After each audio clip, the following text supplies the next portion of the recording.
Oh, yeah, Bo Daddy. What is up? Man, I'm getting some jazzercise in this morning. That's how it's supposed to go.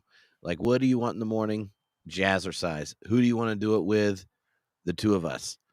Like, like when you think of bodies built for jazzercise, I think Trip and Bo. Trip, have you ever seen me dance? No. Well, it just dawned on me when you probably have never. I don't know an occasion why you would have seen me dance. Let me tell you, there's a lot of thrusting and there's a lot of motion. It's active. Because I have so much carnitas, and I get it going rhythmically. It's a lot. Oh, well. I feel like that's all the description we need. Yeah, I think enough said. Enough said. Well, yeah, so thank you all for joining. Whether you're listening live, or listening or watching later. But Bo, now we've started doing this also on Substack. Like I forgot to even put the thing up early, and there's already 30 people that signed on Substack. Is that right? To start watching. I know. Huh. So I feel like like there's at least some people whose normal Friday mornings are so joyless and probably stuck in their last day at a place where they could listen to something in their ear while they're doing their job, that then they're like, look, I want to hear about the carnitas-shaking of the Bo Daddy to get my life going. And they're like, there is nothing like a rump roaster to help me get to the weekend. Yeah.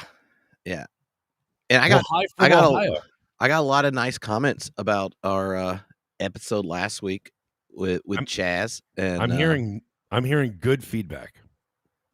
Yeah. Oh, I just want to say to the person who said good morning from Ohio, OH. Stark raving dad. That's who said it. I believe this is Lori's other account. Then we got John Augustine. He's here. I like John Augustine. Oh, yeah. I had a beer with that guy at camp. You want to know what? I bet there's more than one person you could say that about. It's a feature of Theology Beer Camp. Let's just say it lived up to its reputation. Yeah. Charlene in Substack said she's in bed having coffee and now being entertained. Good morning from Waterloo. Waterloo. That's what I'm talking about. I assume she means Waterloo in Michigan. Okay. Isn't that where it is? Not there was a big battle there, but I think oh wait, no, Ontario. Is it ON? ON. Yeah, that's Ontario. We got it. Trip, do you know morning from New Zealand? Trip, do you know what the capital of Canada is? Washington D.C. Or you mean the state capital, Bo? Too soon. It's oh my gosh, that was hilarious. I just want everyone to know it was a joke. I got invited to give a lecture series, to Canadian Mennonite school in the spring, and where's that going to be held? Vancouver. Nice. Oh, it's beautiful there, man. Oh, I went to Vancouver one other time, but for a thing at Vancouver Theological Seminary, and I was surprised, because it's right by the coast. Because it has like you're right on the ocean. It had like LA beach town vibes in Canada. I was like wanting to Mountie, milk in a bag. I was, all the stuff Five Iron Frenzy mentions in their song. That's what I was looking for. Oh, and then I was like, oh no, it's hipsters. There's an artisanal coffee roaster that under roasts their coffee on every corner. Like it's all what Portland and Seattle used to be, like before things got weird. Vancouver still capitalizes on the best of that Pacific Northwest vibe. Uh-huh. And It's a beautiful place. I mean, the earth is just, it is vibrant there between the sea and the trees. I mean, it is an incredibly just fertile place. I love it. The mountains.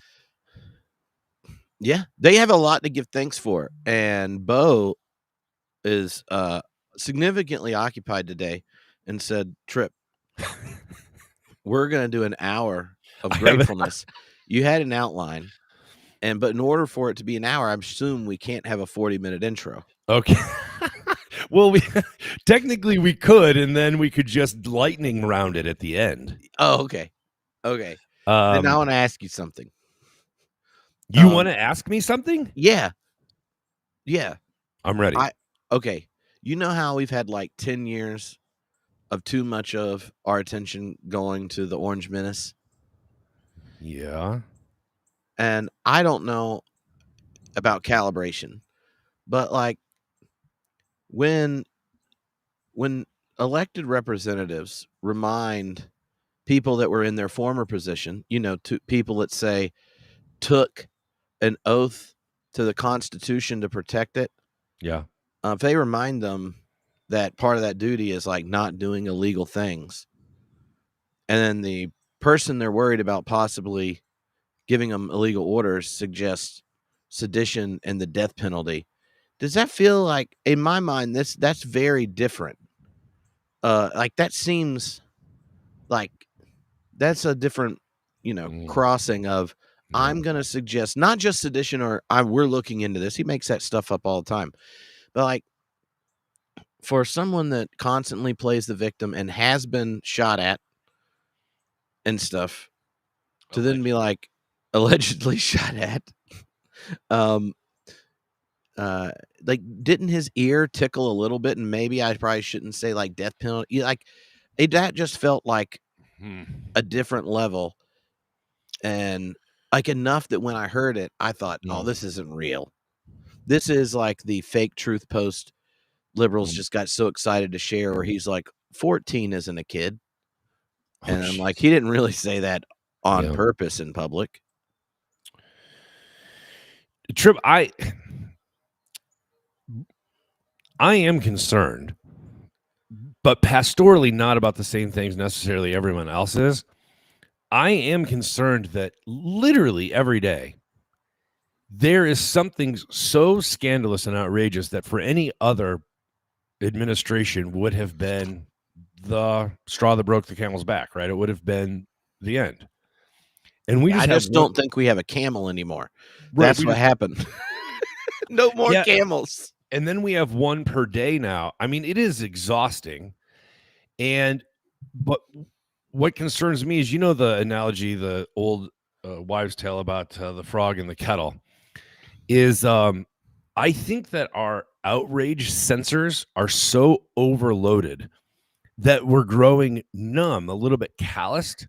And that in itself isn't a problem. Where I think the problem comes, I mean, there is an exhaustion there spiritually that I think internal religious life could really speak to.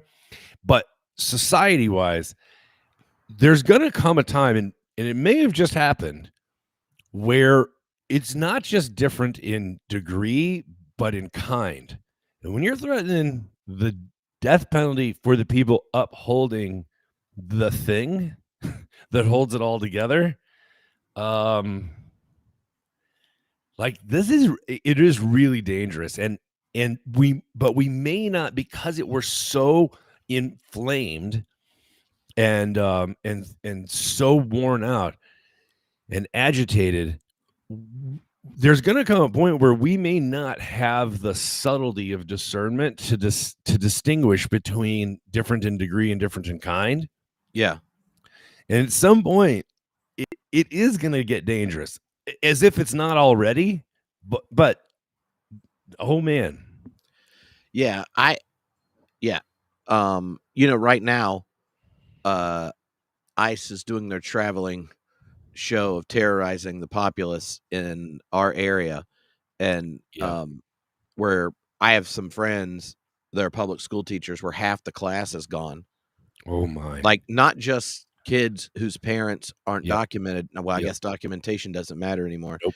Um, uh, but uh, but just if you could be possibly assumed to be an illegal immigrant, then families are just not taking their kids to school while Yep. ICE is in town. Yep. The and it's just so like Elgin, Cora, Haven, all at different schools, right? Because we got one middle schooler, one high schooler, one elementary schooler, and so at the school pickups and stuff, you have a bunch of local church groups organized to like be there. Where if ICE comes up, they're surrounded by clergy and protecting the kids and parents and stuff as best they can in legally permissible ways and things like this. And Haven, because of the presence of ICE and additional people he knows from church, there in case something goes on, he starts asking about it. Oh my. And and he's like, he's like, that just makes me so angry. Has Trump not thought that if he takes someone's parents while a kid's at school, like how scared they'll be? Wow. What kind of person would want to scare a kid by taking their parents away because they're working and they're at school? And he just starts crying and shaking his fist, going, that is just so wrong. Why do we live at in a place that can do that? I'm sure he'll discover that we do all sorts of things that can be disappointing. It's just doing it directly to your own residents that, like, at this level that, it's just so and I'm like, yeah, this was not a worry I had when I was his age. Think about the experience if you grew up prior to 9/11 to now. Yeah. It's like just such a different world. In lots of ways. But we had a question. Lori asked about the cigar lounge response to this.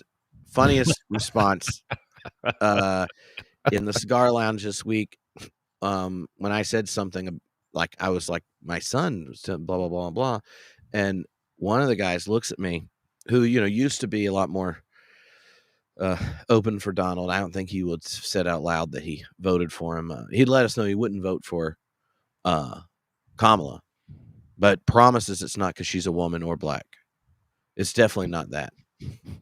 But he said, look, the man thinks he's protecting America and the Constitution while directly disobeying it and making a mockery of it. And he's obsessed with Christian persecution. Why is sending around mass people to beat up ministers protecting immigrants like God told him to do?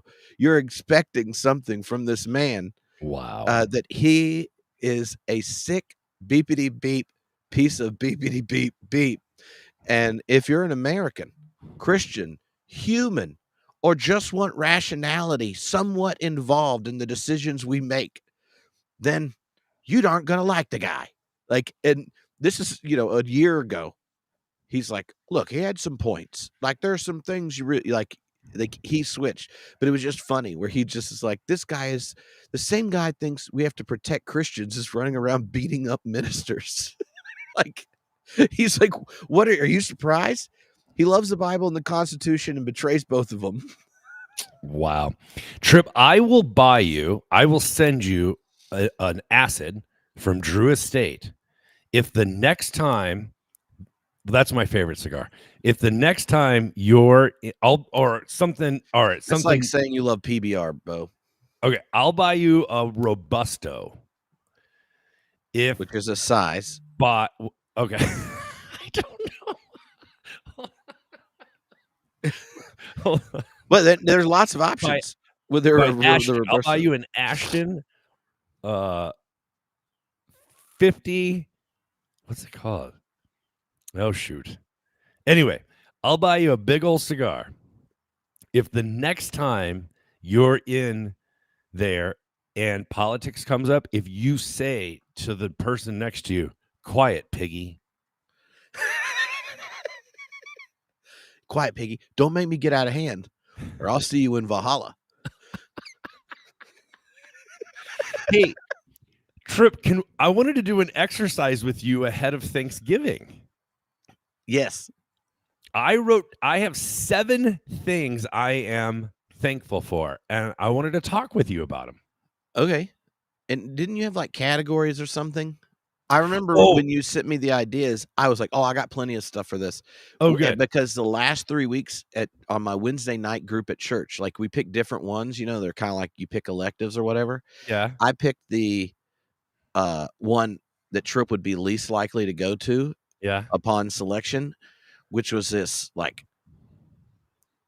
okay, I don't know how to soul art discussion. I mean, it is the least intellectual, like, trip mode. You're like you're doing affective reflection on gratitude and creating art that you then use for discussing stuff. And then you do these prayers that you gratitude journal and things.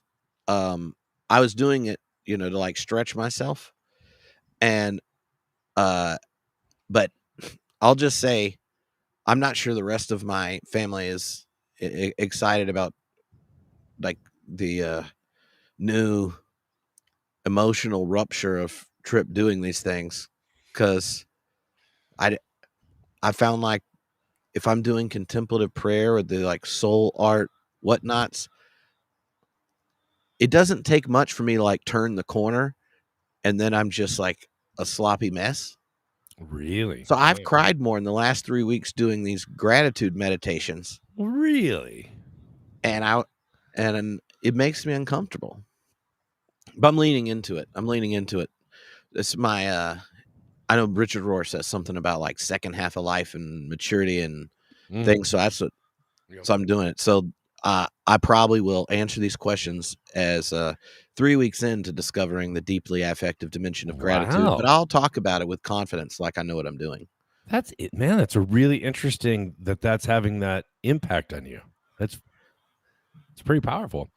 Yeah, originally the idea I had sent you was one thing you're grateful for, a serious one, a funny one, and then a theologically zesty one. That's what I had sent you originally.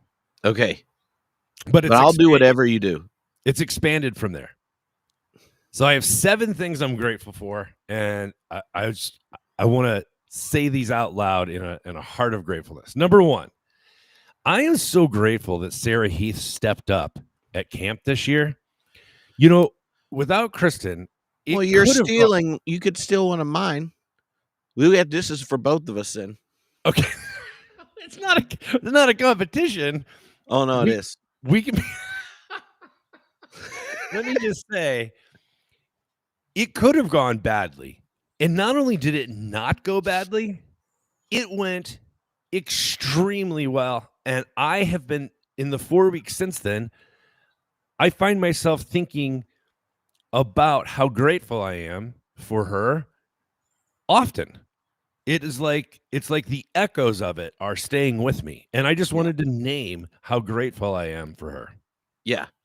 No, and I would add on to that, on the back end, Tony Jones and Bryn did a million things they weren't planning on doing that made it all possible.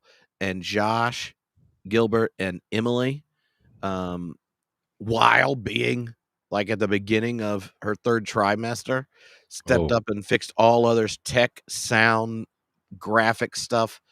And volunteers that have been there multiple years knew what to do. Anyway, like the Sarah got told, you have to figure out how to ride shotgun with Trip during Theology Beer Camp, and which is its own test. But the number of people that stepped up and made that possible, great. And I got the contract for next year, so I can tell you the dates. Oh, yeah, like location, dates, that kind of thing. Exciting. Yeah, I'll look it up so that in a little bit I can tell you. Okay. Second thing I'm thankful for is Advent devotionals. So I, for the past probably 15, 20 years, have read the same 2 books every December. Ooh. I always read The First Christmas by Crossan and Borg, and I read a book called The Physics of Christmas, from the thermodynamics of turkey to the aerodynamics of reindeer. It's like a fun physics book. Oh. And I read it every year. And so, but this year I'm changing it up. Okay. So here's my idea. I have found when I was at the Princeton Theological Table at Beer Camp, they had this book. Oh, it's awesome out there. And I got it, and I am so into it.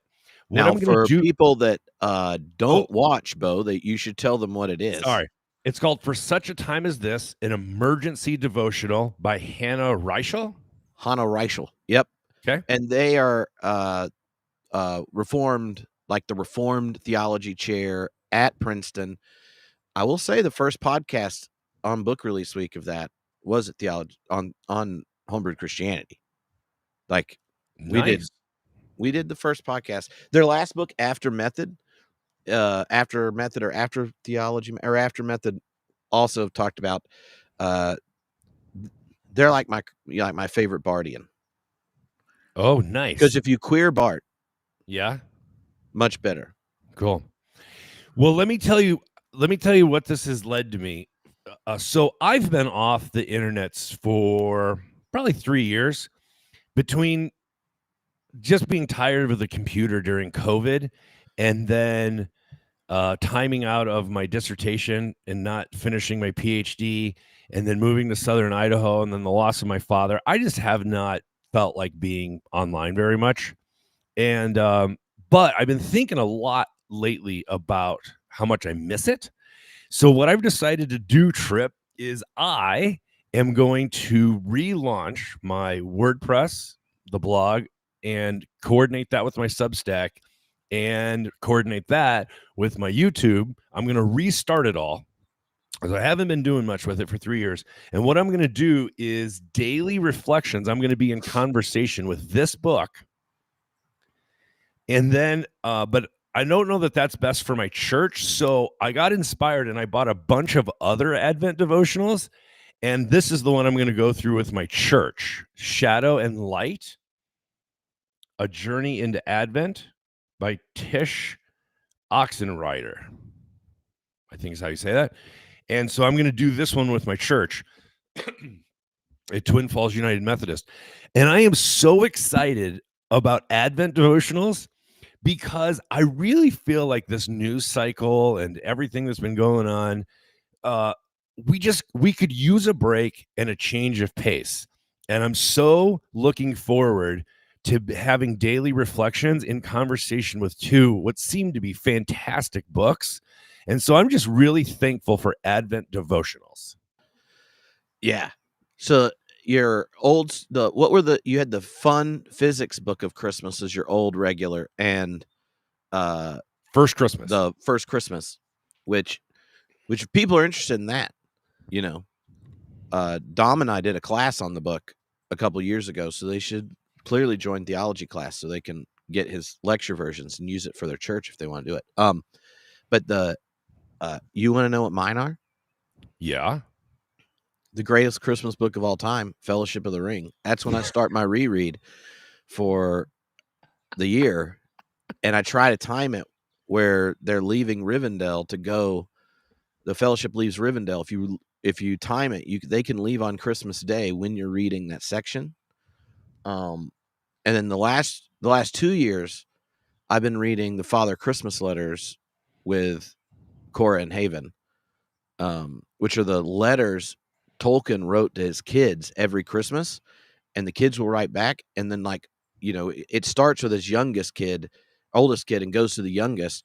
And over the course of it, Father Christmas is friends with like a bear. The goblins are trying to take over the North Pole. Like, there's this year-to-year story and update as to how stuff is going on at the North Pole and the characters. It's hilarious. Wow. And then you can add on, right, with you throw in a letter at the end of Christmas from Father Christmas. Wow. And it's fun. It's fun. But I'm just saying, if people love some Tolkien, they aren't old enough. Family's not old enough to do Fellowship of the Ring. Father Christmas Letters, excellent. Do you have holiday season movie rewatches? Oh, heck yeah. Yes, I love all of them. In fact, sometimes I have to show great restraint. I do watch them in July sometimes, but I try and show great restraint so that I'm looking forward to watching. I watch all the classics, just like the ones everyone would know. I look forward to them so much. But is there like one or two that you're like, could we celebrate the incarnate Lord if we don't watch this? Yeah, I mean, Chevy Chase, the Christmas Vacation is it's the pinnacle. I really, you can't do better than that movie. I can almost quote it by heart. Oh, it's a classic. I have a Lord of the Rings story I don't think I've ever told you. Oh, Muppets Christmas Carol, we got in the chat. John Augustine. Oh, this is touching my heart. I don't do it every year, but Schleiermacher's Christmas Eve dialogues is just, it's great. Like if you know how you hear on the internet from right-wing people that there's like secret mass funding for progressives from like international socialists trying to ruin America. If any of those people were real and gave me money, where they're like, we want to ruin American Christianity by Homebrewed having money to do things. One thing I would do is get voice actors to perform Schleiermacher's Christmas Eve dialogues and make it like a gift to the Substack people, because it's so much fun. And I read it with voices. I'll play the characters to myself, but it's not like you can look at my family. Do you think any of them want to hear Trips doing voices for people talking about the incarnation at Christmas Eve? No, they don't. So it's just for me. I'm just saying, if like George Soros wants to really ruin things, you could give me some money to get some cool voice actors. Yeah, to do Christmas Eve dialogue. Schleiermacher. Here's my Lord of the Rings story I don't think I've ever told you. First time I read it was in 1997. So I was an adult. I was a youth pastor. I had never read it. And my little brother said, hey, I caught wind that they're going to make movies out of this. So you have to read it before those movies come out, because otherwise it'll ruin. What a brother. What? What a great brother. I know. It'll ruin your imagination. You have to be able to read it right without the movies in your mind. So I started reading it, and I was a youth pastor at the time, and several people in the group, I think there were 6 or 7 of the youth, were going to read it with me. And some of them had already read it because they're good adolescents. Yeah, one of the girls, Kathy, she was like one of the smartest, nerdiest bookworms. And so anyway, we were all going to read it. Well, in the summer, I got busy fly fishing and canoeing and renovating my house, and I fell behind in my reading schedule. So we get back together in the fall for fall kickoff, and you know how, so it's 3 books. Most people think it's 3 books, but it's broken into 6 because each book is actually 2, right? Correct. And so I lied a little bit when they asked me where I was in the reading. And I said, I'm still in the first book, but I said I'm halfway through the first book. But by that, I meant a quarter of the way through the book. So I was fibbing because I didn't want to admit how far behind I was. And one of the kids in my youth group, Nathan Chandler, said, has Frodo gotten stabbed yet? And I go, Frodo gets stabbed? They're like, dude, you're not even to Weathertop. That is not halfway. You lied. You're not halfway through. You said that. You lied. Oh, Bo. Yeah. Bo. It was the last time I lied. Man. That's hilarious because when I met you, you already had Lord of the Rings tattoos. I have a full sleeve.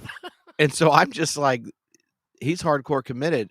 And that was when I realized that we could have podcast episodes about Lord of the Rings. Yeah, I fibbed and it bit me in the behind.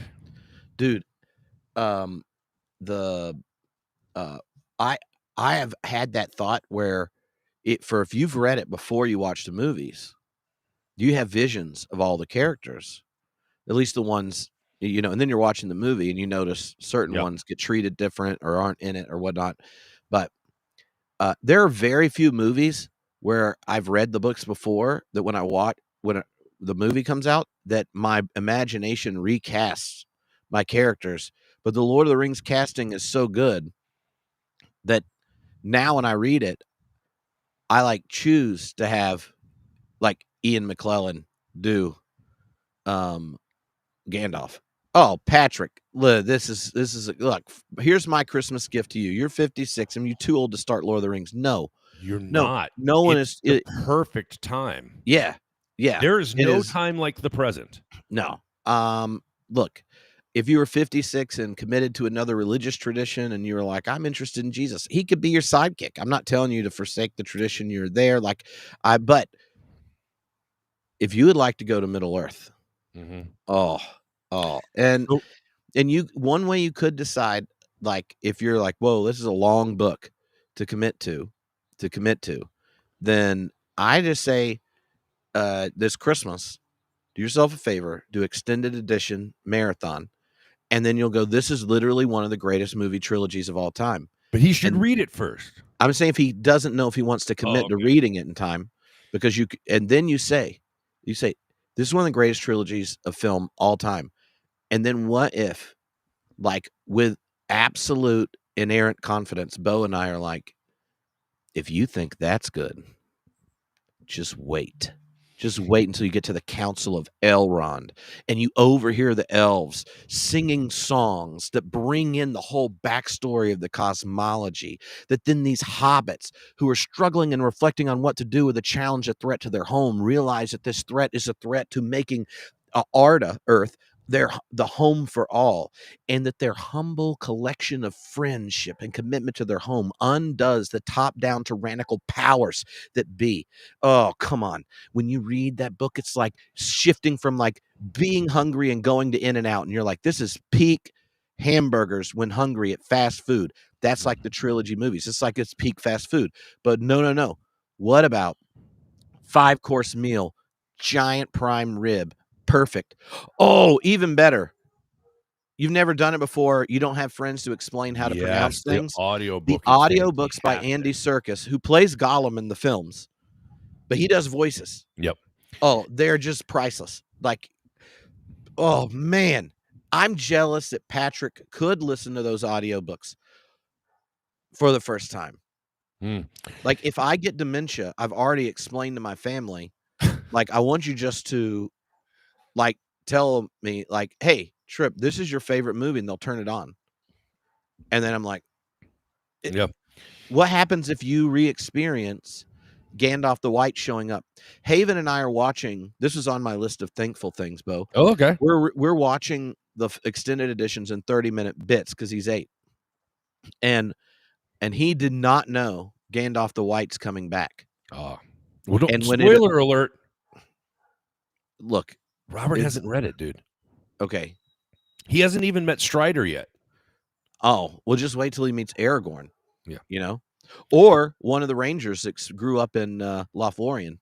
There's always that. Yeah, let's not ruin it for him. Okay, but that scene happens, and I'm just watching his face watch it, and he's like, wow. Same thing when first time he watched Empire Strikes Back, and Darth is like, I am your father, and he's like, whoa, that's Anakin. Hey, I have friends who have gotten into microdosing and mushrooms and stuff, and they ask me if I'm interested, and I say no. I'll reread the Silmarillion. I don't need that. I don't need that. The Silmarillion does it for me. Trip, the first time I read the Silmarillion, I had no frame of reference for marijuana or anything. I was like, this is what it's like to be high, I bet. Oh, the Anna Lindale. the creation story and the Silmarillion. It's like the Old Testament for Lord of the Rings. Or the Enuma Elish. Oh man. Oh, All right, Bo, you know, let's go on. you told me I'm not allowed to talk about Lord of the Rings till an hour in. That's true. Hold on. We got to keep going. We're at 36 minutes of our hour of gratefulness. We got to keep going. Okay. All right. What were some of the other topics? I am grateful for theological words that begin with the letter P. Ooh. So I'm just going to highlight 3 of them: perichoresis, prolepsis, and prehension. Oh, I don't know what it, come on. right? I Yeah. don't know what it is about theology words that begin with the letter P, but they have an extra zest to them. Right? I want to completely. I'm retweeting that. Like those are my favorite 3 P words. No, you introduced me to prolepsis. You gave me and Bill Walker and Austin Roberts Ponnenberg's Theology of the Kingdom of God. Yes. And it was one of the most exhilarating things I had ever read in theology. It's one of my favorite books of like theology books of all time. It is high quality. It's peak Ponnenberg. Oh, it's incredible. It's like before he gets a little bit curmudgeon-y, and then he gets even more curmudgeon-y. I think prolepsis is probably the idea that I introduce more people to than anything else except perichoresis. Perichoresis is the one I talk about the most, but just shy of that is prolepsis. There you go. The idea that Jesus was a coming attractions, if you will, a foretaste of humanity's future is just the most delicious idea to flesh out. And I just love it. I like all 3 of those. Yeah. Like, can you tell people what you do a better job with? Tell them what prehension is if they don't know. Oh, prehension was a word, a concept developed by Alfred North Whitehead when he's critiquing Enlightenment notions of knowledge around sensationalism, namely that, like, to be an empiricist, you only, are trusting things you encounter, and the assumption for most of modernity is that it came to be that our relationship to the world is always mediated by senses. And there's lots of reasons to find that problematic, as senses as expression of a larger way of feeling, a feeling or receiving or apprehending all that comes into a given moment of becoming an event. And so prehension is the way things grow together, like the receptivity of a moment of becoming. So you prehend the past or physical prehensions, right? Like where the previous moment of becoming is situated is determinative of the possibilities you're prehending. Then you prehend valuations of the past and the possibilities in front of you. And so you could see those as like mental prehensions. There's intersubjective ones. It gets more complicated, but this notion of prehension was a way of going, if we don't think of the world primarily as substances or as being, but becomings, how are these events connected? They're connected by the way the past and possibility floods into this moment, and then it happens. It concresces. But that's when we talk about C words. Yeah, concrescence is a great word. Well, also, what about panentheism? Panentheism is the best. I'm adding it. The best of the 5 points is perseverance of the saints. It's the best one to keep. Wait, can you be a 1-point Calvinist? Like, if you don't do the other 4, can you still keep perseverance of the saints? Mm-hmm. Okay. Because it's no longer based on the status of the individual, but the covenant fidelity of God. Right. So like the perseverance of the saints is namely that God's refused to be God without us. So it's the perseverance of the ever merciful and redeeming God. Trip, last week in Sunday school, I introduced people to tulip Calvinism because we're talking about white Christian nationalism. I introduced them to tulip Calvinism, which they were fine with. They knew most of that. But where it got really bizarre is when I introduced them to the idea of voluntarism and Duns Scotus, Oh, and that when the idea that good isn't an external category that God does, but if you think that goodness is what comes from the person of God, so whatever God does is good. So whether that's give a child an illness so that the family rallies around and they can minister to other people at the hospital, or electing an immoral person to bring about the will of God, that's good because God did it, right? If you think good is what God does and it's good because God does it, like yeah. you could see the smoke started to come from people's ears because their brains were like, is that how we got into this mess? Man, I don't even know if I've brought up Duns Scotus at Sunday school.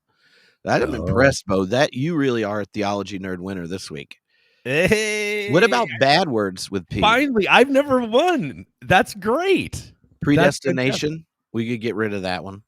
I mean, I like providence, but you have to let me talk about it. Purgatory, parousia, propitiation. Yeah, propitiation. Yeah, penal. Pneuma. Oh, if we go Greek, pneuma. Or the paraclete. Oh, that's a good one. You can keep paraclete on the P's. Yeah, Holy Spirit, you are welcome here. I love that song. Prototokos, if we're going Greek, like the firstborn of new creation. Christ. All right. I'm going to go on to my next category. Okay. What was that category, though? What's that? That was the theology category? That was my theology zesty category. Okay. Here's mine. Okay. Sorry. Yeah. Okay.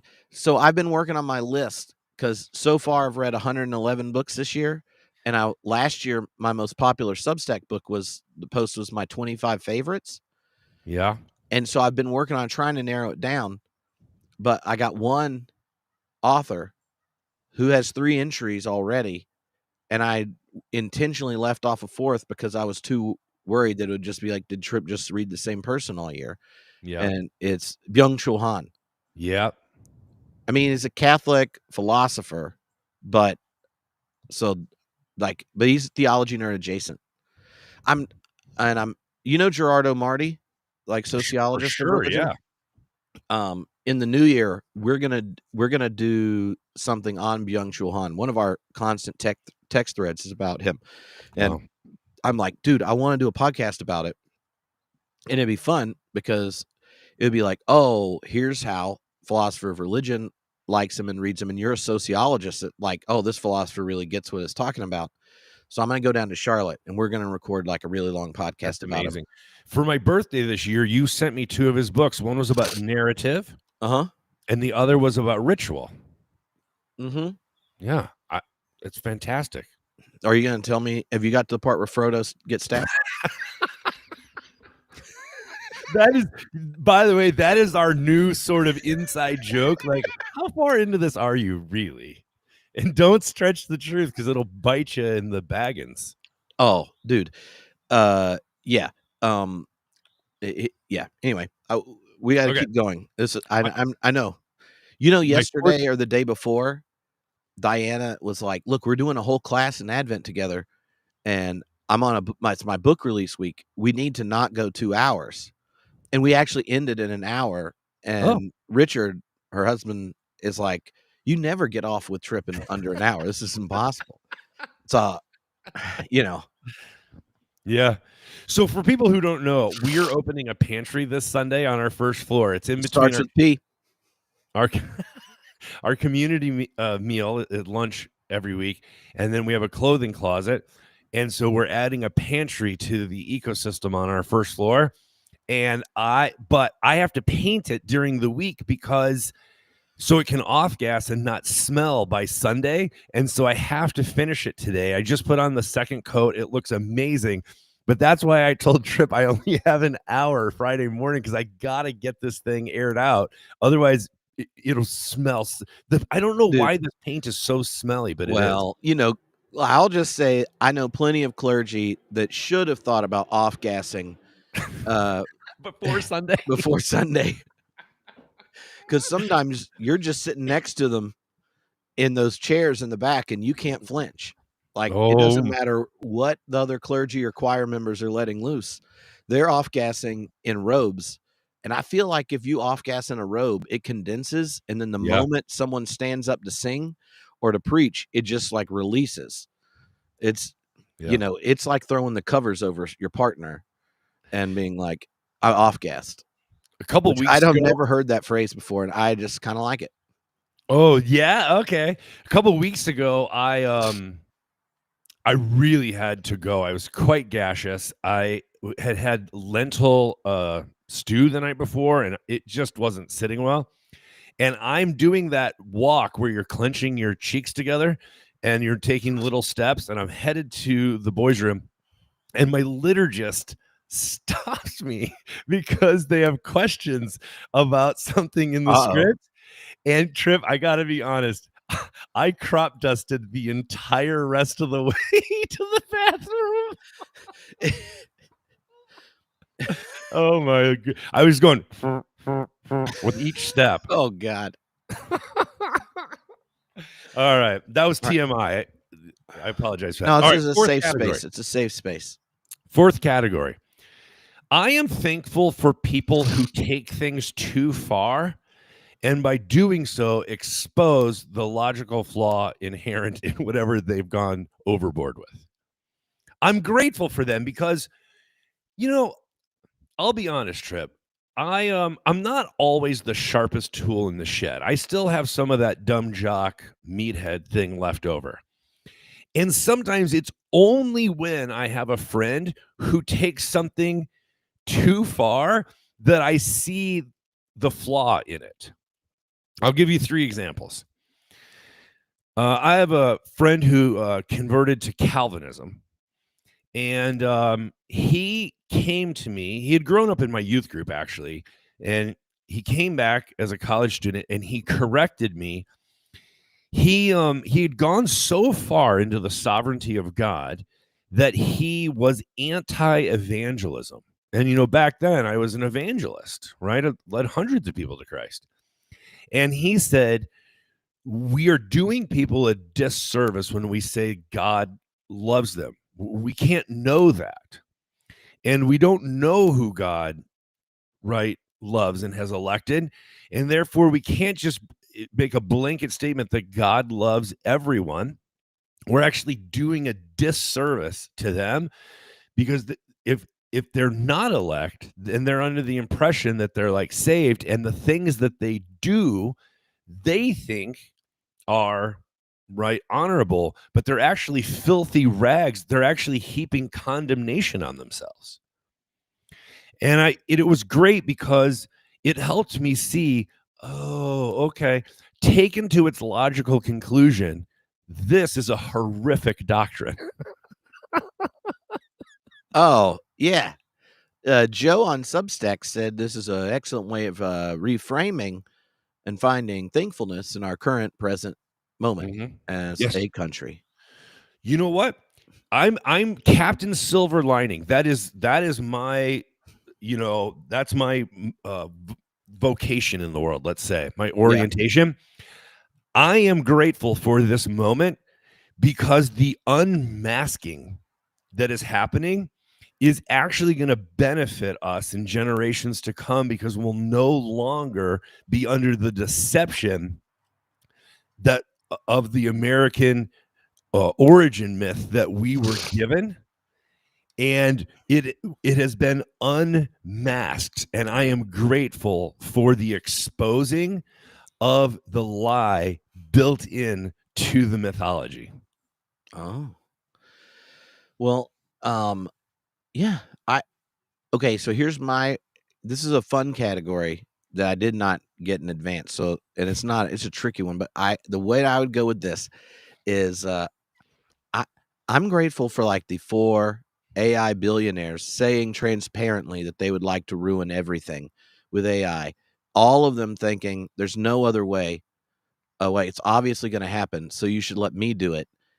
And that the guy who is running around saying it's going to make everyone rich and fix everything, it's the same guy that thought he made the government efficient by doging it. So, like, if people are going to take those 4 individuals' word for it, based on the sheer fruit of everything else they've done, then, well, then we're up a creek. And Yeah. I'll also say it's really depressing when you talk to the person managing your retirement stuff and you let them know that you're rather confident in an AI bubble and that your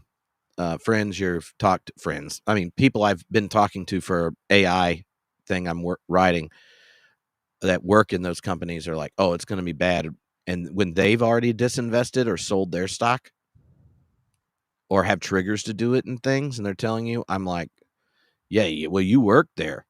So, and then your investor's like, well, nothing is making money outside of the big AI companies right now, and we'd be in a recession if they didn't exist. And I was like, I don't know, maybe I got to listen to those right wing podcasts to get a number to go buy gold.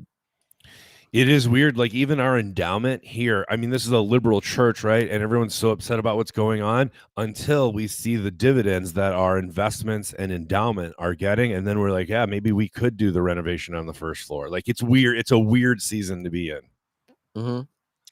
Hey, let me tell you about somebody else who I'm grateful for in the same category. Okay, I have I have a friend who is so liberal that But you're not going to talk about me, right?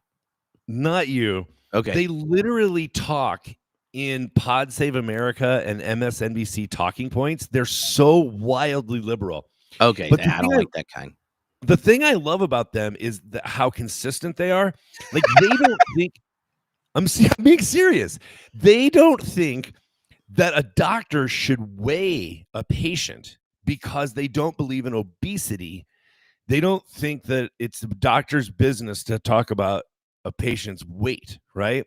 There is literally nothing, like, anything that comes up, they do identity politics so thoroughly that, like, they just inherently distrust anything a cisgendered straight white male says. Like, this person is so thoroughly liberal, they actually are very helpful to me, because then when I listen to people who aren't quite that extreme, like I'm going to call that Portland extreme, Portland lib, it helps me to understand what people who are mildly democratic or mildly left-leaning are talking about. You need extreme people in your life sometimes. Well, I would just like to say, on behalf of all the like Portland leftists, that an appreciation for MSNB or MS Now and and Pod Save talking points is the obsession with identity politics is most likely due to their attachment to the neoliberal economic order and a deep founded commitment that what will save the world is the right engineer, rational reflection, and facts. And I would just like to ask those people to trust the psychological science that human beings don't work that way. The amount of enlightened arrogance that is detached from how we know human beings relate to the world by neolib types is just dumbfounding to me. I'm like, why you're insisting we teach evolution in schools, and you're really worked up about it. I'd love for you to take evolutionary psych a little more seriously, because you've got it wrong. But that's not a thankfulness point. So I'm going to be quiet. Well, I'm on gratitude week. Like, I have a friend who has one coat because they gave all their other coats to people they saw on the train or the bus that needed it. That's different. I know, but listen, Here's the thing. Here's how I figured out they did that. It was morning and it was cold, and I said, "You're going to need a jacket." And they said, "Oh, I left it at work because I wore it to work in the morning, and then by the afternoon it was warm, and I forgot it. And when I took the train home, and so my only jacket is at work." And I said, "You only have one jacket?" And then they said, "Well, I gave the rest away to people who looked cold, you know." And I realized, like, this person is so committed to solidarity with the poor and those in need, you know, and with the less resources, that I mean, they live in a way that inspires me because they've gone so far down that road that it really is almost a prophetic call to me, like, hey, if you haven't worn something in a year, so this is what I do. If I haven't worn something in a year, so like right now I'm getting out all my winter clothes because the weather's changing here. Anything I didn't wear last winter, I have to give away. But it's this person that inspired me to do it. So you need people like that in your life. Yeah. Okay. Agree. Next category. I'm All right. grateful for the internet, not the bad part of it, the good part of it. Because since restarting this podcast with you, I have realized how much I have missed the emergent village conversation, big tent Christianity, Oh yeah. right? Just all of that stuff. And then going to beer camp for if it wasn't for the internet, I don't know how all of us who are in this minority sort of post something conversation, we would all feel so isolated. And I'm just grateful for the internet. Every week I hear from somebody in a different state. Like I just got a text yesterday from somebody in Florida who said, "My friends listen to your and Trips podcast and they, you know, love it so much." A couple weeks ago, I sent you a picture from a coffee shop in Texas. Somebody sent me a picture that they had our sticker on their water bottle, and the person who sent me the picture was able to say to them, "Hey, you listen to Homebrewed?" And they said, "Yeah." And then they became friends, right? Like if it wasn't for the internet, I don't know how we would all stay connected and encouraged. We would all feel like we were the only one in our location. Oh, I agree. I agree. And I'll just say I'm like uber grateful we started back because I'll say it, I'm really good at acquaintance friends, Yeah. but I have it on good authority from multiple people that I'm an acquired taste to move past that. Like I'm a great fifth person to invite to something, but like to be the second person coming, Mm-hmm. I've been told I'm a bit much. And Yeah. so knowing that I get to hang out with you and all of our regular chatters who then when we get to see each other in person and stuff, then you're like, "Oh, we hang out on Friday mornings." Yeah, baby. I like the only thing that'd be more exciting is if and look, I don't know who is in charge of Methodism, but there's a lot of Methodist churches in Greensboro. And if y'all would like to send the Sanders family to Greensboro, then this could be even better because then we could hug each other on screen and then people would be like, "See, this is what happens when we get together." And then we just start telling people like if you're ever in town, you can just come hang out. Like I thought about last week because Chaz came over and then he joined, Yeah. and then I thought, I know. I you was know how so jealous. I was having FOMO. you know how much fun it would be if we just were neighbors? Yeah, no, it would be fun. But can I just say, you talk about being an acquired taste. I'm not sure how well I would do south of the Mason-Dixon line. I don't know how well I do, but I'm just saying I would do better if Yeah, but you were my neighbor. you're a native son. I know, but I feel look, I've told you this, but 15 years not here and showing back up, Oh, yeah. I finally understand what Hauerwas meant by resident alien. Wow. I'm Wow. like, "Oh, okay." I want okay, here's I want I'll you what was the category again? In my I head, just we're off script now. I just said the the internet. I'm off script now. okay, well, I'll tell you, here's something I'm grateful for because it's going down tonight. Okay, so there are 2 things that I listen to all the time. Not podcasts, but, like, music. Okay. when I'm reading and writing and hanging out with the chickens on the porch at like content focus time, Lord of the Rings soundtracks. Listen to it all the time. And the I absolutely it's my background music. It just makes me happy, Interesting. you know. And sometimes when I'm like writing something, I know it has a feel, I'll pick a song from it where like this is the energy. Like, oh, Sam and Frodo talking in Mordor. Oh, I'm gonna go to that part of the soundtrack. Oh, this is intense. Helm's Deep music. Or like this is revolutionary friendship. Oh, I'll play that Shire theme. And then I'm just like, game on. It puts me in the zone. But like the band I listen to all the time is Carbon Leaf. Like I absolutely love Carbon Leaf. Okay. I all the time. I'm in like the top 0.01% on Spotify every year. And it's not just me. All the family listens to Carbon Leaf. Tonight, Cora's 12th birthday is yesterday. Tonight, Elgin for her birthday was like, I want to take Cora to the Carbon Leaf show. And so we're going. And then last night, Haven decided to go. So it's going to be his first live concert. All 3 kids are going with me. Wow. Cora's Now birthday. you know what my first live concert was? I don't. 1986 Chicago. in Chicago. Foreigner.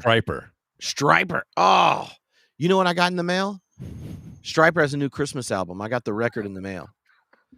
And when they sent the email about it, they were reprinting some of their like tour t-shirts from back in the day because I have them. Oh, They obviously don't fit me I now. got kicked out of school for wearing my To Hell with the Devil concert t-shirt. I had to turn it inside out. I would love to get it back. Oh, geez. Bo, this is great. I just hope I remember this when we get off. I'm going to give you one for Christmas. So Elgin, who likes to work out to like Striper and that kind of music, you know? Yeah. When he's lifting weights. And so I got him the Soldiers Under Command Battle Bus Tour t-shirt. Well, it's going to be in his stocking. And so I was getting it, and then I'm like, oh, they were redoing this. I go over there, and they're like, we have a Christmas album. I'm like, I'm getting the LP. I'm going to play it while we're decorating the Christmas tree, because nothing says Christmas like Christmas songs with shredding. One time I said something to you about how I'm the Oz Fox to your Timothy Gaines or something. And do you remember this? I feel like I'm more Michael Sweet, and you're Oz This Fox. is exactly what you said. Because their highlights of their shows are when they're doing harmonic guitar solos, right? Where everyone's like, oh, Michael sings, Oz does guitar, but then sometimes like the solos, they're playing harmony. And I think that's when we get in like theology nerd flow state. And we're going back and forth on jokes and saying shit. And then like I say something crazy, but then you're like, oh, I would talk about it like this. And then a week later, I pretend I thought of it. And that's there. Yeah. We're having so much fun. I have 3 more things. Do you remember that time Johnny Russell and I did To Hell with the Devil at Subverting the Norm? Yes.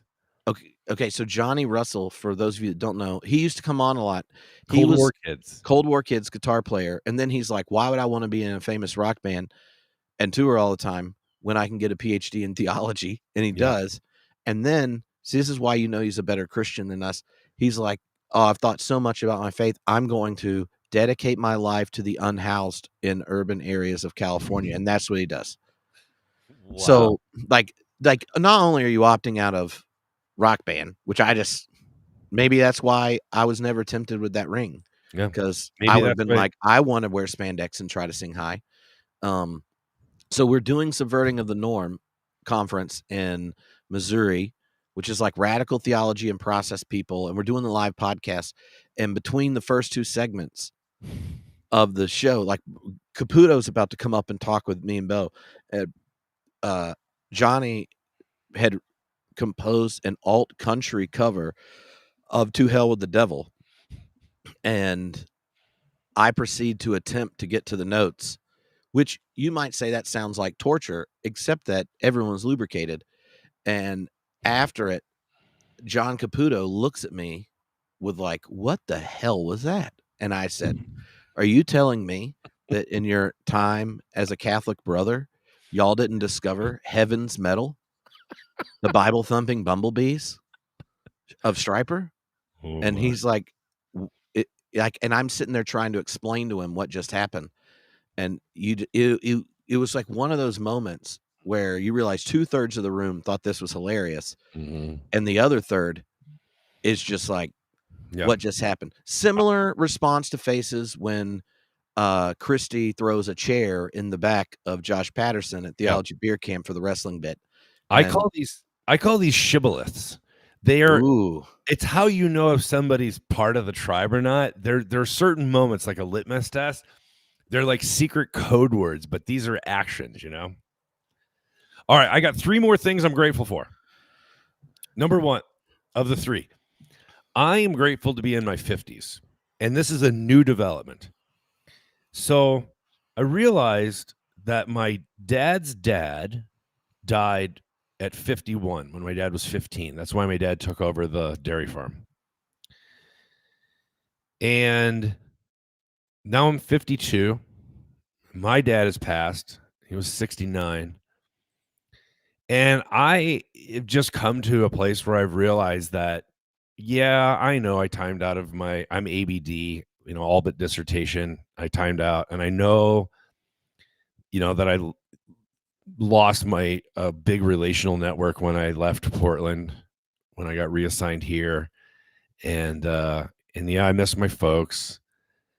But I am really grateful to be alive, and I am grateful to be in my 50s, and I'm actually looking forward to aging because not everybody gets that opportunity. So I'm very grateful. I'm grateful you're grateful for that. So maybe I can learn from you by the time I get to 50.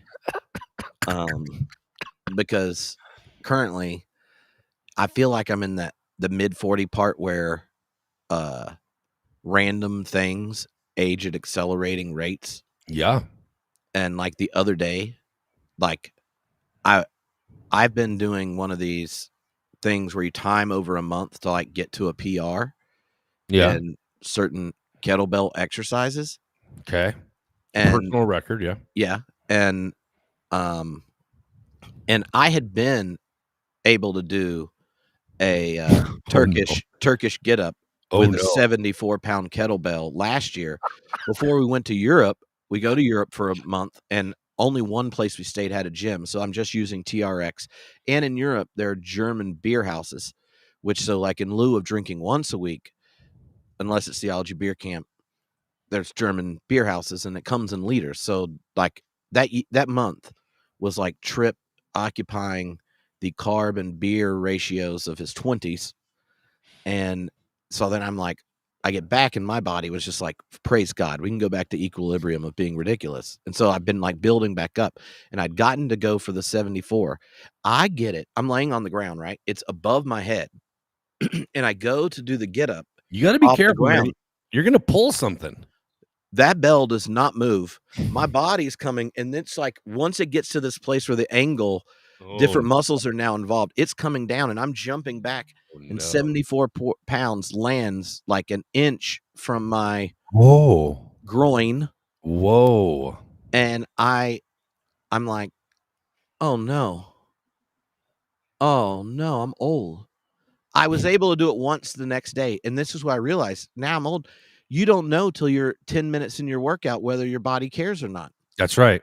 And so now my thing is I have like 2 versions of what I might do in the workout. So after I'm 10 or 15 minutes in, I try one thing that I can't get hurt at to see if you can go hard, Yeah. and then decide. And It's real, every man. time I can't, I get bitter. Yeah, listen, it's real. So at 52, here's the humbling thing for me because I have a lifelong, athletic background. Here's the thing: I have to warm up, and I kid you not about this, to find out if I'm going to be able to work out. I won't know if it's actually going to happen until I warm up. There's right Yeah. because sometimes in the warm up, there's a odd muscle something or a joint or something, and I find out, it turns out I'm not exercising today. Yeah, I told my therapist, who's like in his 80s, about this. I was like, yeah, it was like all of a sudden my body just said, F you. And he goes, well, why has it got to be mad at you? What if it just is saying, not today? And so that's why that's my like reframing device is he goes, not today. You might try, we might do it tomorrow. But see, like you had you were like a real football player and an athlete and stuff. Yep. I basically waited till I had an existential crisis about my finitude at 40 to do any of it.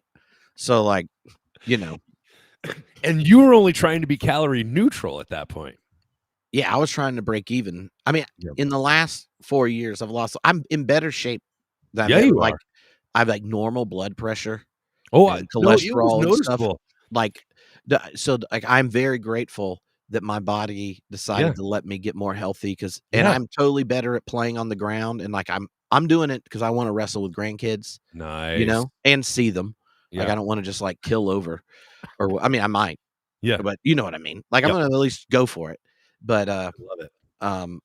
And related to that, I'm very grateful for my Tony, who likes to harass me to make we have a few friends who like it tough love to encourage each other to be healthy. And and in his encouragement, once I got used to it, then I got better. Weird, I don't even know if I've told you this. So I did it for like a year, and then when I'm like, I'm gonna go hard for this, like I want to get good at it, and I've never chosen to get good at something that I know that Trip with his hubris knows going in, you'll never actually be good compared to good people at it. You'll just be good for you. Like I over invest in things where I think if I'm excellent at it, my excellence is comparatively excellent to people that are excellent at it. That's how Trip tends to work. Now I know people that are like, I know you think you're excellent at it, but no. So I was like, this is gonna be good. I'm gonna choose to be Trip's best version of this, which will be mediocre. But then I get a kettlebell coach, Keanu, who I worked with him for like a year and a half, and then he's like, well, I have to take a break. What are you doing? Big Brother. So he was on the last season of Big Brother. And oh wow, the reality show? Yeah. He's awesome. I mean, he's like wonderfully nice guy, super encouraging. Like when I had added like 4 holes to my belt because I kept losing weight, he mailed me a new belt. And wow. Anyway, but it was so funny. Like I'd never watched Big Brother, but I'm like, well, I'm gonna vote for him and watch the recaps because I still don't want to watch a whole show of it, but I'll watch the like YouTube highlight reel and then go vote for him. And when he's in the Big Brother house, he was like doing D&D campaigns with people, except he's like, played linebacker at Arkansas, like jacked, and you just don't think of him being like, oh. And so we connected when I started doing it over kettlebell stuff, then realized we both love like Tolkien, role-playing games, fantasy, Star Wars. So like it would go back and forth, and it was his idea. Like when you're going for a personal record, dude, let me just tell you, turn on the Helm's Deep battle scene. And I did. And anyway, so shout out to Keanu. All right, I have 2 final ones, so I'm gonna end. Are these categories in a flourish? Okay. This one has a twist to it. I am grateful for sister clergy people. Oh yes. But let me tell you, it's a odd reason why. It may not be what you think. So in my first denomination, only men pastors, and the odd thing was there were only really 2 types of guys in ministry. Really nerdy sort of middle managers, and like super nice guys, and then former athletes or like rock stars who largely influenced via their charisma. Okay. And I didn't realize how limiting it was until I switched teams about 15 years ago. So it turns out, and this is the beauty of diversity,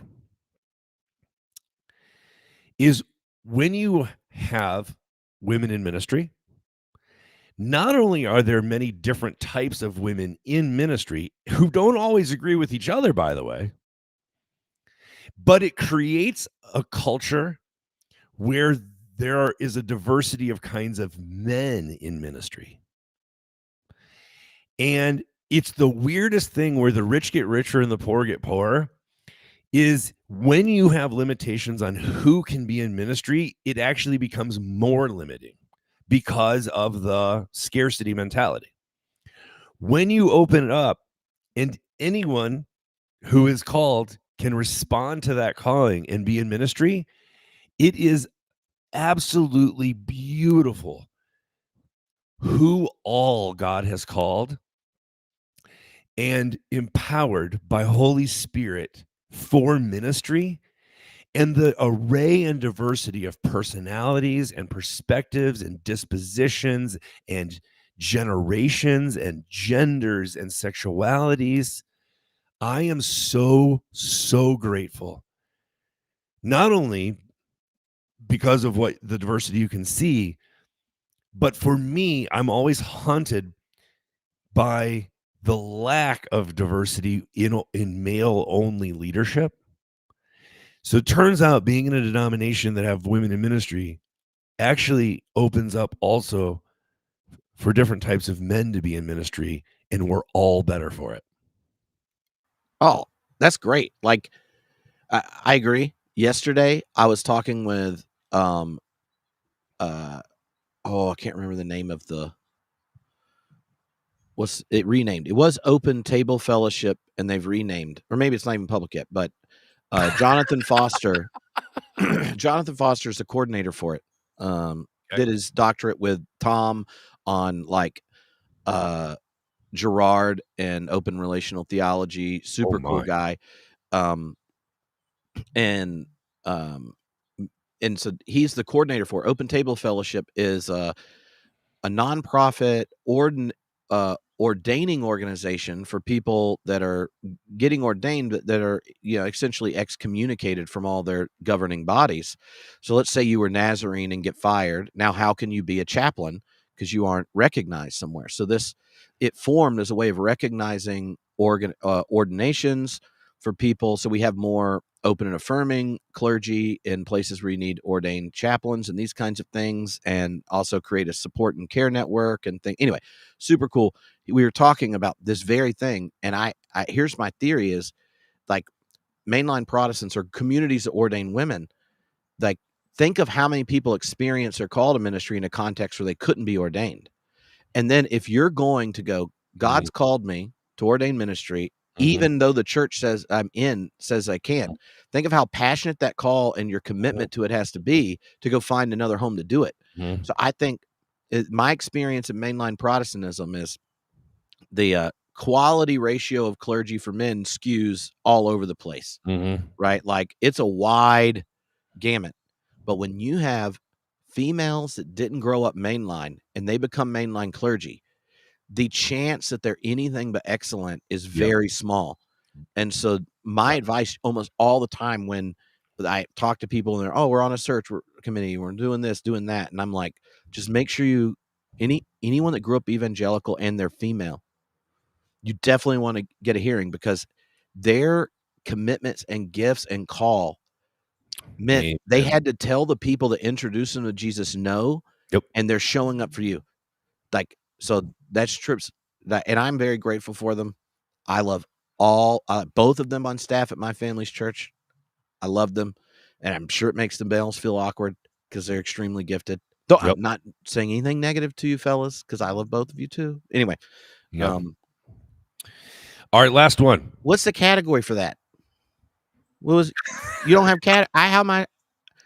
It's everything is relational now. I'm just completely in relational mode. Okay. All right. Then I'll on this one I'll say, okay, Substack. Like, an overwhelming majority of my favorite Substacks are women authors. And in progressive religion space, the number of females that dominate it are excellent. Like, from like Sarah Bessie to Diana, Nadia, like there, but like even like super nerdy philosophical theology, like Beatrice, hers is amazing. Anyway, so there's a parallel there too. Fantastic. Last one. I'm thankful for Brian McLaren. I didn't realize, I mean, I always loved him. I met him 15 years ago, but you know, and I haven't seen him since last year in Denver or talked to him, but he is just my constant conversation partner, not about theology or authorship or anything like that, but about the kind of person I want to be, how I want to treat people, how I want to, what posture I want to have towards the world. Uh, I'm the oldest son in my family. I've never had a big brother, and he has just become a big brother to me. Um,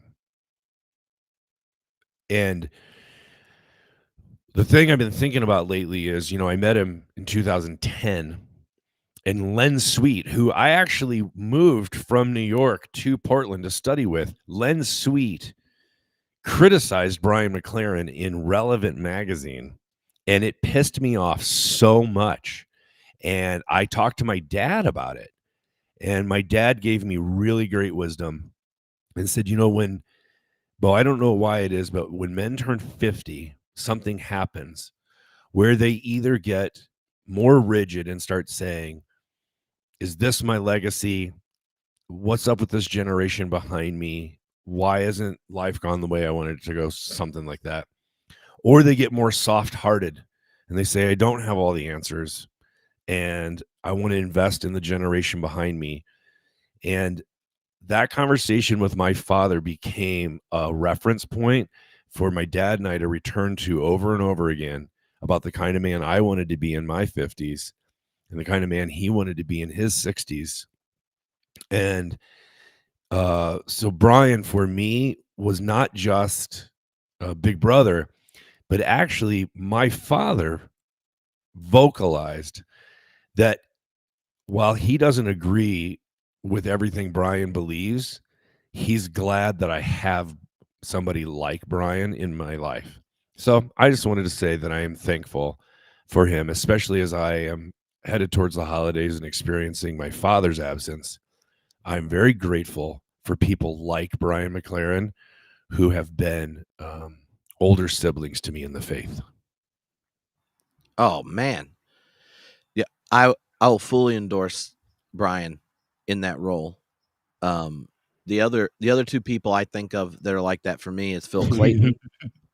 I mean, Phil Yep. obviously is a dissertation advisor, Yep. but like I said when I was introducing him at camp, uh, like anyone you're going through graduate school with as an advisor becomes your pastoral counselor, and I feel bad for people that have dissertation advisors that they're only in the academy because they could never thrive in a church. Mm. And Phil definitely could. And the thing not just what he was for me, but watching him as a mentor to people across all these different religious traditions and cherishing the uniqueness of each of their traditions and encouraging them and helping them explore their faith and tradition with the kind of rigor that he demands.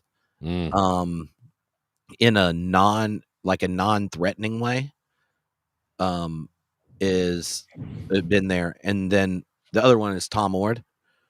Uh, like I met him the first time I was at AAR when I won a undergrad paper competition, and he like gave me attention when there's no incentive structure to give me attention. Right? Like, it's not like he knew what my podcast was, or you're just like, this is before that, and he introduced me to everyone in the open relation. I got to meet John Cobb, and then he's Mm-hmm. just kind of been that. And if I have like life questions and stuff, like he'll pick up the phone and talk to me and things. So like those three, I've tried to have those kind of relationships with people younger than me. I mean, obviously when you're a youth minister, you have that, and those relationships, some of them continue into adulthood, but then um the and then the people you meet, because if you start a podcast early and others start it, and then you become friends with them and you start out just helping them with that, but then uh you're Yeah. like, oh, I've been Yeah. called like an older brother by quite a few of them, Mhm. and I've being seen like, that. oh, Yeah. well, what is it like to cherish the fact that they relate to you that way, and and and own that relationship and stuff. So yeah, that's awesome. That's awesome. Yeah. Okay, there's one other thing I'm thankful for, Bo. All right. You get the final word. I absolutely love all of our regular people that show up at TNT in the chat. Yep. When we did TNT the first time, we were doing it for a while, and then the internet got to the point you could stream audio, and we used Mixler and said it was the weirdest hacked up job for doing this. So but then we had people would get on live and start messaging us. We did call-ins and it was like interactive. And that was like in blogging days where people would give us input and stuff. And that was always like the most fun thing It was about like the like digital community space. And it's been like thoroughly enjoyable to have all the regulars, like you can see them at Josh or Brandon or Evan, Lori, these kind of the people that keep showing up, John, like it's a blast. It makes this like doing this like on top of, I'll get to hang out with my bestie, the Bo Daddy, but then the kind of running commentary, and then when we get to see each other in person at camp and stuff, amazing. It is. So now I can tell you our dates, right? And then you can do our benediction here, Bo. Okay. I don't know how it works on Gratitude Day, but well, I guess I should say about that. I also really grateful. There are different ways of encouraging me, and Alicia's realized sometimes like just being standoffishly challenging to me is more effective than like soft encouragement. And so like her going like, there's a whole like affective side of your faith and things that like you just like avoid because you're so good at the other part and you're comfortable there, which got me to take the class that I was in. I've probably cried more in the last week than the year going. Wow. Anyway, so like I mean she's my favorite human. So but so next year, October 15th to 17th, our like host for it is the whole Heartland Presbytery. Like the PCUSA in the region is sponsoring it with us. But it'd be at Pine Ridge Presbyterian Church in Kansas City. I'm beyond excited, and people will get, if you're on the list, like if you go to theologybeercamp.com or whatever, we'll send the email soon for everyone that's come before that wanted info so they can get tickets early, and there'll be like a few days you can get them at the cheapest rate. So that's really the reason I do it, because when you buy them cheap, you're barely paying more than what I spend on all the food and drinks and all that kind of stuff. But like the goal is the camp experience is so much more amazing when like 3/4 of the people there are not on their first time and they know the vibe, so that they can tell people there for the first time, like, no, you're supposed to skip something the moment you have someone to talk to. And so like that community, especially since COVID, has grown in a way that like, it's its own thing. And I feel more of like the steward of it as opposed to that requires a whole bunch of people to help all year long. So I'm just saying, especially all the people that join live, definitely love for you to be there. It's amazing to get hugs. I've already gotten emails from a couple of the homebrewed grannies who that was what they called themselves this year because they have all met in chats and stuff. They can't wait to be back. A couple of them said they have not felt so young since I called them grannies, that they're technically a great granny, but they'll take it. And so like just things like that. And here's like how in the reviews, right, for this year. I mean, there's always like, oh, I love this or this person and blah blah blah blah blah. But there were 3 different people whose like their highlight was meeting the homebrewed grannies and great grannies and getting hugs in a church where they knew they got to be themselves and got hugs. And they had given them to someone at some point. Then someone saw it and they're like, can I get a hug too? And then it became a thing that I didn't even know about till I was hearing about it after the fact, that there were individuals that were at their first camp and they hadn't been in a church in years, one of them wrote a whole story about like after I came out, I got fired from being a volunteer youth person, and it was so painful, and I decided to come, and then I sat down at a table after I got my first beer with a whole bunch of older ladies, and they asked me my story. I shared it, and they said, "Do you want a hug?" And then they all started giving me hugs. And then other people were like, "Do we get a hug too?" And I didn't know that even happened. And like, how cool is it that like these people had never met each other in person, knew each other because of like online streams. Then they get there, and then out of nowhere, their warmth let someone share a real painful story coming back in the church after getting kicked out in 4 or 5 years, asked for a hug, and then the hugs became contagious. And I was like, that's just beautiful. So, like, we need a world where there's more spaces for hugs. Yeah. I was one of the reasons I started crying in the past week. I was reading it, and I was like, that's just beautiful. Wow. Oh boy, I'm gonna have to get used to this new heartfelt trip, man. This is wild. I'm going to switch my devotions to philosophical theology after Advent. Don't worry about it. I don't need to get too touchy feely. You should check out the physics of Christmas, if I can just say. The thermodynamics of turkey to the aerodynamics of reindeer. It's a good one. That sounds like a book title that if you thought of it, you'd have to go write it. Oh, for sure. Yeah. Yeah. All right. You got to go do your pantry stuff. This is a delight, and I need to go clean up my mess that I made this morning, but I'm very happy to have spent this time with Trip and with you all. So here is my my final blessing for this episode. May you have all the dark meat your heart desires.